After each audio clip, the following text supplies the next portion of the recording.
ब्रह्मा की सुबह शुरू हो जाता है और ब्रह्म शुरुआत हुई तो कहते हैं कि सारे प्राणी उत्पन्न होने लगते हैं, सृष्टि होने लगती है। क्या होती है? सृष्टि होने लगती है और प्रबंधी। लेकिन रात्रागमे, और जब रात्रि आती है, शाम होने लगती है, रात्रि होने लगती है, तो कहते हैं ब्रह्मा की रात्रि काल के प्रवेश में तत्रा अव्यक्त संगते, अव्यक्त जो ब्रह्म है वह ब्रह्मा के सूक्ष्म शरीर में एवं प्रलीयन्ते, सारी सृष्टि शाम को उनके शरीर में प्रलय को प्राप्त हो जाता है। सब जितने जीव हैं सब वहां जाके स्थिर हो जाता है। जैसे दिन भर आदमी काम करने जाता है, शाम को अपने घर में आके सो जाता है। दिन में कटे कटे जाए, बहुत दूर दूर जाता, जब तक नहीं जाता, बाइक लिए, कार लिए 200 किलोमीटर चला जाता, शाम को फिर अपने घर आ जाता है। इसी तरह ये सारे जीव उत्पन्न होते हैं ब्रह्मा के दिन की शुरुआत में, और जब ब्रह्मा की रात्रि होती है तो सब जाके वहीं इकट्ठा हो जाता है। और वहां किसी को कुछ याद नहीं रहता, नहीं तो वहां लड़ाई करते हैं, लड़ाई करने का मौका नहीं, बात करने का मौका नहीं, वो वाला इंजेक्शन लगा देते सुनने वाला, सब पड़े हैं केवल सांप। ये सारी सृष्टि उस अव्यक्त ब्रह्मा के जब दिन की शुरुआत होती है तो सारे प्राणी प्रकट हो जाते हैं, और जब ब्रह्मा की रात्रि होती है तो सारे प्राणी सूक्ष्म रूप से जाके ब्रह्मा में विलीन हो जाते हैं। समझ बात आई? कहाँ जाते हो सब लोग? कटे जाते हो?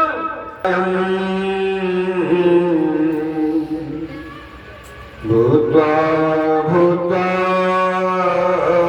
प्रलीयते रात्र्यागमे वशः पार्थ प्रभुत्या हरागमे।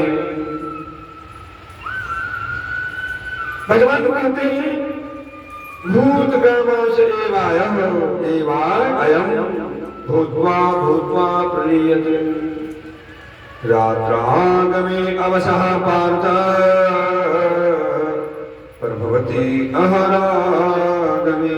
हे पार्थ, वही कहते हैं पार्था स एव अयम भूतग्रामः भूत्वा भूत्वा अवशः, वही ये भूत समुदाय जो ब्रह्मा के सूक्ष्म शरीर में प्रवेश कर गया, और ब्रह्मा का जब दिन आया तो सब फिर प्रकट हुए। लेकिन प्रकट होकर के कैसे काम करते हैं? तो कहा भूतग्रामा भूत्वा भूत्वा, ये भूत समुदाय जितने प्राणी है ना उनको भूत कहते हैं। क्या कहते हैं? भूत। भूत क्यों कहते हैं? क्योंकि पंचभूतों से बने हैं। इससे बने अग्नि, जल, वायु, पृथ्वी, आकाश से भूत हैं, उनसे ये बने हैं, इसलिए इनको भूत कहते हैं। भूत्वा भूत्वा, उत्पन्न हो करके, भूत्वा भूत्वा, उत्पन्न हो करके, अवसः, प्रकृति के बस में हुआ उनका जो स्वरूप है। अपनी अपनी सबकी मेमोरी कार्ड रहता है, वो नहीं होता। अपनी अपनी मेमोरी कार्ड को जहाँ पर हम दबाता है वाई फाई खुल जाती है, फिर वो उसी में प्रकट हो जाता है। जिसके पास जो व्यवस्था है, अरे मोबाइल तुमने चलाते चलाते स्विच ऑफ कर दिया तो मेमोरी कार्ड में जो भरा है, क्योंकि मेमोरी कार्ड में परिवर्तन मोबाइल ऑन में ही होगा। स्विच ऑफ होने के बाद कोई परिवर्तन डिलीट या स्वीकार दोनों नहीं होगा। क्या? ग्राह्य और निष्कासन दोनों नहीं होगा। कब? मोबाइल स्विच ऑफ होने के बाद। दोनों क्रियाएं संभव हैं जब हम मोबाइल को ऑन रखेंगे। तो ये शरीर जब ऑन रहेगा, क्या रहेगा? तो चाहे इसे भजन कर लो, भक्ति कर लो, चाहे चॉइस मेमोरी में डिलीट करो, चाहे जो कर लो, लेकिन स्विच ऑफ हो गया, अर्थात खत्म हो गया, शरीर छूट गया। अब कोई परिवर्तन नहीं होगा। अब तो जब दूसरे शरीर में प्रवेश करेगा, अर्थात जब मोबाइल ऑन होगा, लेकिन ऑन वो उसी स्थिति में होगा जिस स्थिति में बंद हुआ। कोई परिवर्तन नहीं होगा, उसी स्थिति में होगा। उतने मेमोरी उतनी भाई देखो आ गए। भूत्वा प्रलीयते, कहते यह जो संपूर्ण भूत समुदाय है, यह ब्रह्मा के दिन की शुरुआत में भूत्वा भूत्वा प्रकट हो करके, उत्पन्न हो करके, अवशः प्रकृति के बस में रह करके, किसके बस में रहता है? हम लोग किसके बस में? प्रकृति के बस में। प्रकृति तुमसे करे श्वास लो, श्वास नहीं आएगी तो मर जाएंगे। प्रकृति के बस में है, तुम अपने बस में नहीं हो, भ्रम में मत रहो। शरीर ठंडा हो जाएगा, जिंदा नहीं रहेंगे। हम किसके वशीभूत हैं? प्रकृति के। अन्न नहीं खाएंगे हमारा शरीर, तो हम किसके वशीभूत हैं? प्रकृति के वशीभूत होकर के यह प्राणी उत्पन्न होता है। और रात्रागमे, रात्रि के प्रवेश काल में यह प्रियते, लय को प्राप्त हो जाता है, विलीन हो जाता है, नष्ट हो जाता है। कब? रात्रि के प्रवेश काल में। किसकी? ब्रह्मा की। ये नष्ट होता है, पूरा ब्रह्मांड शांत हो जाता है, प्रलय को प्राप्त हो जाता है। जिनकी शुरुआत होती है, ये सारे प्राणी फिर प्रकट हो जाते हैं, अर्थात सारे मोबाइल स्विच ऑन हो जाता है। और जब ब्रह्मा की रात्रि होती है तो स्विच ऑफ हो जाते हैं, बंद हो जाते हैं।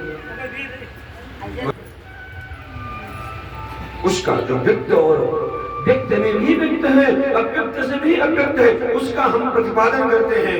उसको ठीक से सुनो। भगवान कहते हैं पुरस्तास्मात् भावन्यो व्यक्तो व्यक्त सनातनः यास सर्वेषु भूतेषु न फित्सो न विनश्यति परः तस्मात् भावः अन्यः अव्यक्तः अव्यक्तात् सनातनः। क्या बात है? यहाँ से सर्वेषु भूतेषु न फित्सो न विनश्यति। भगवान कहते हैं ये जो ब्रह्मा है ना, एक तो ब्रह्मा में सृष्टि का लय हुआ, परंतु तस्मात् अव्यक्तात् परः अन्यः यः सनातनः अव्यक्तः भावः। भगवान कहते हैं परंतु अव्यक्त से भी अति परे दूसरा एक और अव्यक्त है, विलक्षण, जो सनातन अव्यक्त है, जिसे ब्रह्म कहते हैं। एक ब्रह्मा और एक ब्रह्म। शिव पुराण में दस ना, जो शिव जी थे, दिखाई नहीं पड़ रहे थे, दोनों लड़ रहे थे, तो शिवलिंग के रूप में प्रकट हो गए। तो शिवलिंग कौन है? भगवान शिव का निराकार रूप है। क्या है? लिंग का शुद्ध अर्थ होता है चिन्ह। क्या होता है? चिन्ह। और शिव जी का चिन्ह है निराकार चिन्ह, यह स्वरूप कह लो। क्या है? सबको बताना चाहिए, समझना चाहिए। महात्मा जो बात दे रहे हैं, बोलो सदगुरु भगवान की। भगवान कहते हैं जो मैंने अभी तुमको बताया ना कि ब्रह्मा अव्यक्त से प्रकट होते हैं और अव्यक्त में ही रात्रि के समय सारी सृष्टि अव्यक्त हो जाती है, सूक्ष्म हो जाती है, छिप जाती है। लेकिन एक विशेष बात यहाँ सुनो ध्यान से, उस अव्यक्त का भी कोई अव्यक्त है, उससे भी सूक्ष्म कोई है। कौन है? तो कहा सनातन, सनातन ब्रह्म। इसलिए हमारे धर्म का नाम सनातन धर्म है। क्या नाम है? बोलो सनातन धर्म की। सनातन क्रिश्चियन है, मुस्लिम है, इनसे पूछो तुम 1300 वर्ष पहले क्या थे? हिंदू थे। क्रिश्चियन से पूछो कि तुम 2000 वर्ष पहले क्या थे? हिंदू थे। दूसरा कुछ था ही नहीं भाई। जिसका सृजन हुआ, जैसे पाकिस्तान बना, तो जब पाकिस्तान नहीं था तो क्या था? भारत था।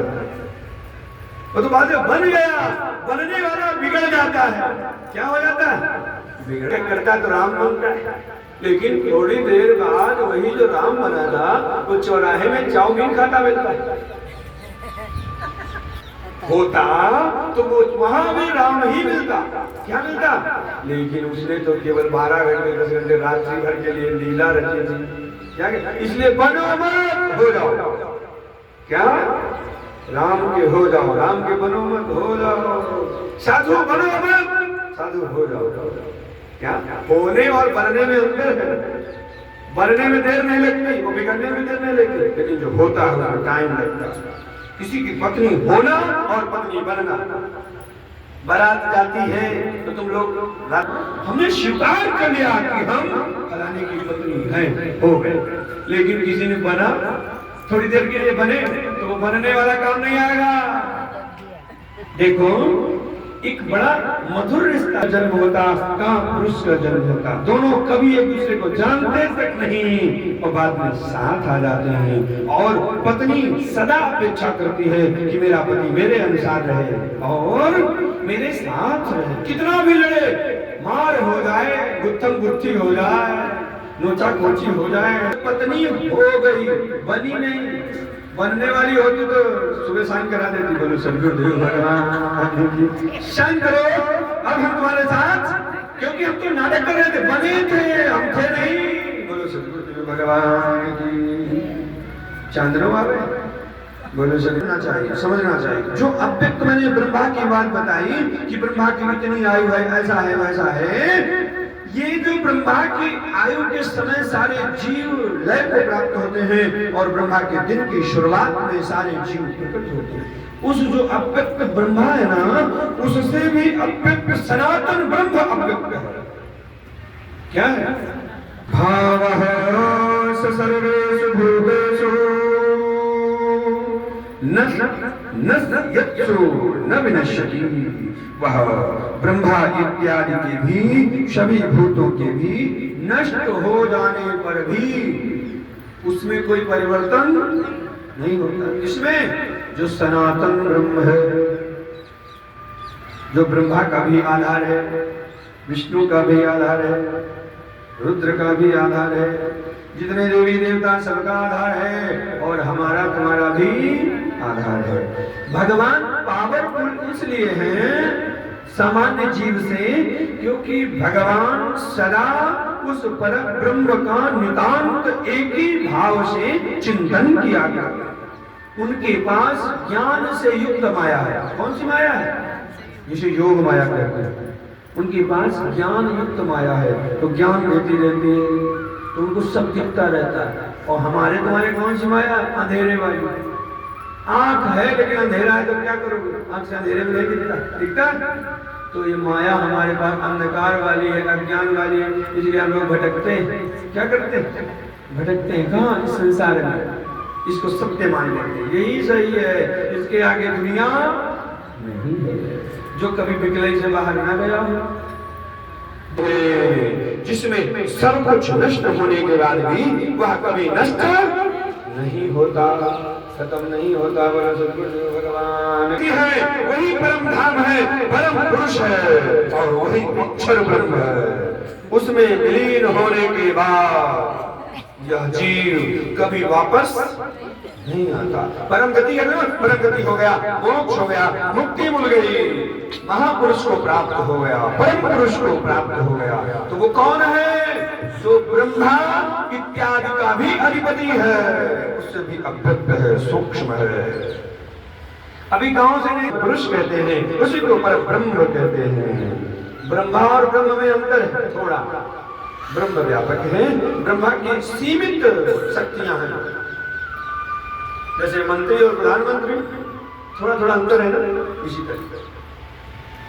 अव्यक्ता अक्षरा इति उक्तः तम आहो परमां गतिम्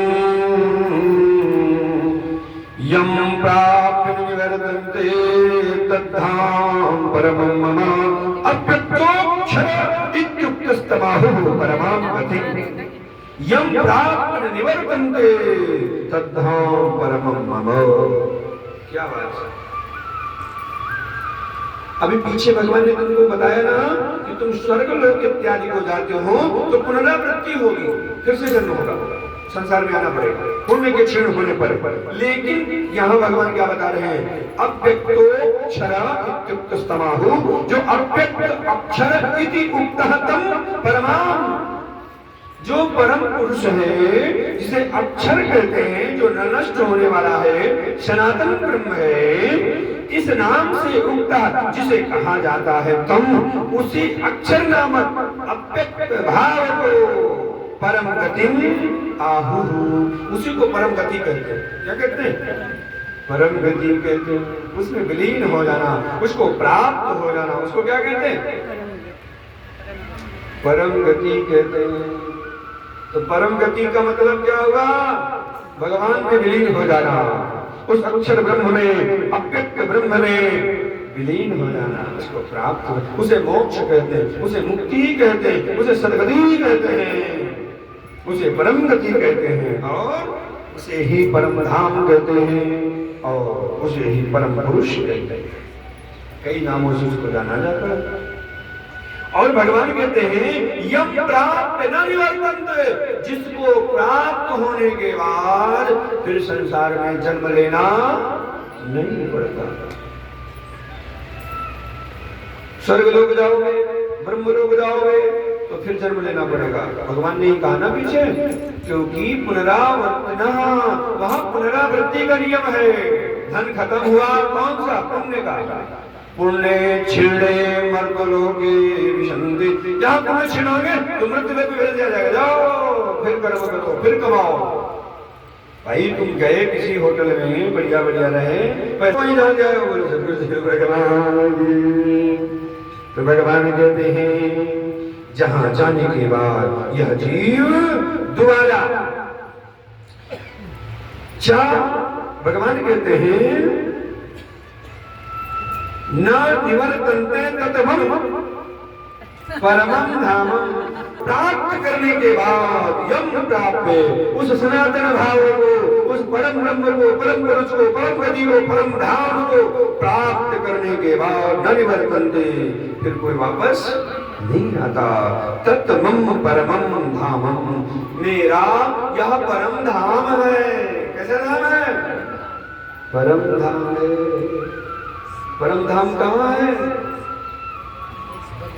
भगवान ही परम धाम है। कौन है परम धाम?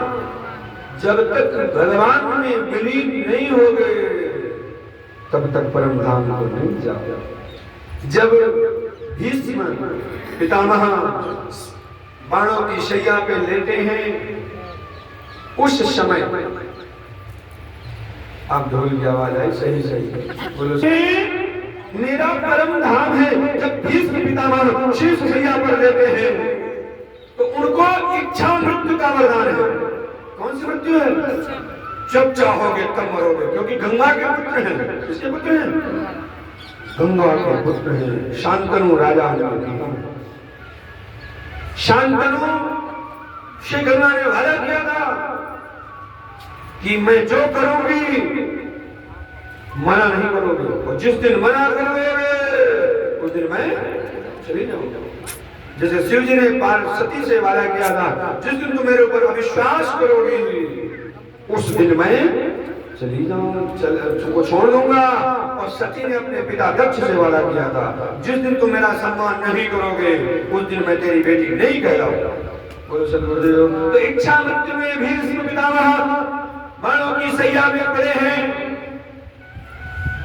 भगवान जब सामने आए तो तुमको तो इच्छा मृत्यु का वरदान है, मांगो क्या चाहिए?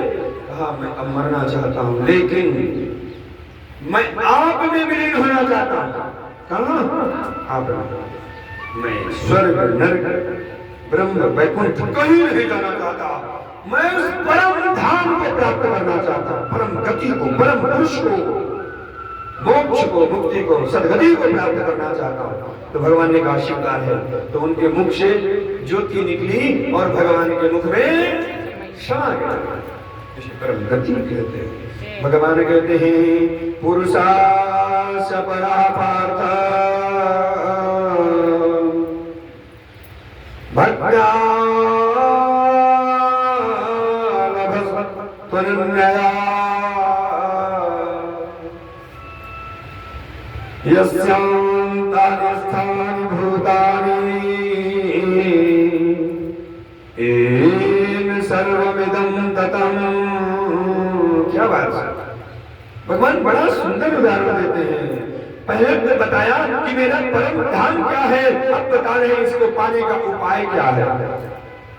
क्या इसको कैसे पाओगे? मुझे कैसे पाओगे? शुरू से भगवान यही बताते चले आ रहे हैं कि मुझे कैसे पाओगे, कैसे पाओगे। एक अभी श्लोक के बाद समझ में आ जाएगा तो पा जाओगे, और नहीं समझ में आएगी तो डांडा डांडा आएंगे, मसीने पसीने आएंगे। अंतस्थानी भूतानि केन, हे अर्जुन, जिस परमात्मा के अंतर्गत अंतस्थानी अंतर्गत भूतानि सर्वभूत हैं, सभी भूत हैं, तो कहते जिस सच्चिदानंद घर परमात्मा में, परमात्मा से इदम सर्वम ततम, ये संपूर्ण जगत परिपूर्ण है। क्या है? ततम, परिपूर्ण है। सर्वम, सभी जगह, सभी जगह परमात्मा है, परिपूर्ण है परमात्मा। कहीं भी सुई के नोक के बराबर जगह नहीं है जहां भगवान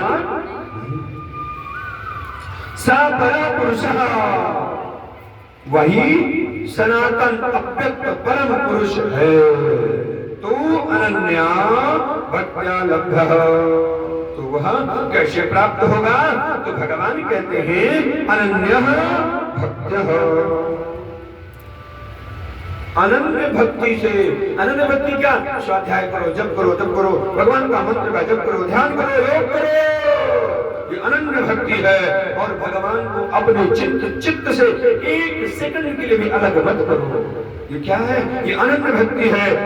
भक्त्या लब्धः, ऐसा करके भक्त उस परमात्मा को प्राप्त कर लेता है, इसमें संशय नहीं है। बोलो श्री गुरुदेव भगवान की। शुक्ले कृष्णा, शुक्ल कृष्ण मार्ग का विषय कहने के लिए भगवान भगवत प्राप्ति का उद्यम किस प्रकार करता है वो बता रहे हैं। ऐसा जानना चाहिए, ऐसा जान करके वृत्तिं चैव योगिनः प्रयातायन्वितं कालम् वक्ष्यामि भरतर्षभ। हे अर्जुन, जिस काल में शरीर का त्याग करके यह प्राणी, भरतर्षभ यत्र काले प्रयाता योगिना, जिस काल में यह प्राणी इस शरीर को छोड़ करके प्रयातः योगिना तो अनावृत्तिम, वापस न लौटने वाली गति को प्राप्त होता है। और जिस काल में गए हुए आवृत्तिम, वापस लौटने वाले प्राणी जिस गति को प्राप्त होते हैं, उस काल को मैं तुमको कालम वक्ष्यामि, उस काल को तुझे बताता हूं, उसको ध्यान से सुनो। कौन कौन से काल है? अग्निर्वेदोऽसुरा कृष्णः षण्मासा उत्तरायणम् तत्र प्रयाता गच्छन्ति ब्रह्म ब्रह्मयो जनाः। शुक्ल अग्नि ज्योति अहा शुक्ला षण्मासा उत्तरायणः। शुक्ल पक्ष में, किसमें? शुक्ल पक्ष में जब सूर्य उत्तरायण होता है, अग्नि ज्योति, जब सूर्य उत्तरायण हो और अग्नि का अभिमानी देवता हो, दिन का अभिमानी देवता हो, शुक्ल पक्ष हो, सूर्य उत्तरायण हो, और कहते हैं उस काल में मर पर गए हुए ब्रह्मवेत्ता पुरुष, ब्रह्मविद जनाः ब्रह्मं गच्छति, वह सभी योगी जन उपर्युक्त देवताओं के द्वारा क्रम से ले जाए जाने वाले प्राणी ब्रह्म को प्राप्त होता है। ये देवता उनको ले जाते हैं। कौन? उत्तरायण सूर्य होगा, शुक्ल पक्ष की घड़ी होगी, और क्या होगा? अग्नि प्रकाश के देवता होंगे, दिन का देवता होगा, और शुक्ल पक्ष का देवता होगा। और कौन होगा? तो कहते हैं तत्र प्रयातः, उस मार्ग में मरा हुआ प्राणी, शरीर छोड़ा हुआ, जिस समय दिन का देवता और प्रकाश के देवता और शुक्ल पक्ष के देवता अभिमान करते हुए उत्तरायण के जो 6 महीने हैं उनका जो अभिमानी देवता है वो तुमको जब मरकर गए हुए ब्रह्मवेत्ता योगी जन इस प्रकार से उन देवताओं के द्वारा जब उनका शरीर छूटता है और वो उस आत्मा को ले जाते हैं तो ब्रह्मं गच्छति, वह ब्रह्म को प्राप्त होता है। किसको प्राप्त होता है? ब्रह्म को प्राप्त होता है। और कृष्ण मार्ग से गए हुए प्राणी तो कहते हैं धूमेरात्युस्तथा कृष्ण समतोसा दक्षिणायनम तत्चंद्रम संज्योतिर्योगी प्राप्य निवर्तते धूमः रात्रि तथा कृष्ण षण्मासा दक्षिण। 6 महीने उत्तरायण होता है, 6 महीने दक्षिणायन होता है। इस समय दक्षिणायन चल रहा है। तत्चंद्रम संज्योतिर्योगी प्राप्य निवर्तते। जो धूम अर्थात रात्रि अंधकार का जो हमारी देवता है, धूम का जो हमारी देवता है, कृष्ण पक्ष का जो हमारी देवता है, और दक्षिणायन के जो 6 महीने का अभिमानी देवता है, वो देवता लोग उस मार्ग से मरकर जब प्राणी जाता है, सकाम कर्म करने वाला योगी ऊपर युक्त देवताओं को प्राप्त होता है।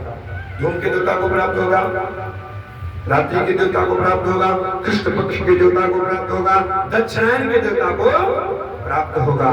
ऐसा जानना चाहिए। उपयुक्त देवताओं को क्रम से ले जाया हुआ प्राणी चंद्रमा की ज्योति को प्राप्त होकर के स्वर्ग में अपने शुभ और अशुभ कर्मों का भोग करता है। निवर्तन में फिर वापस पृथ्वी पर आ जाता है। जो कृष्ण पक्ष में जाता है और दक्षिणायन में जाता है, वह फिर से जन्म लेता है।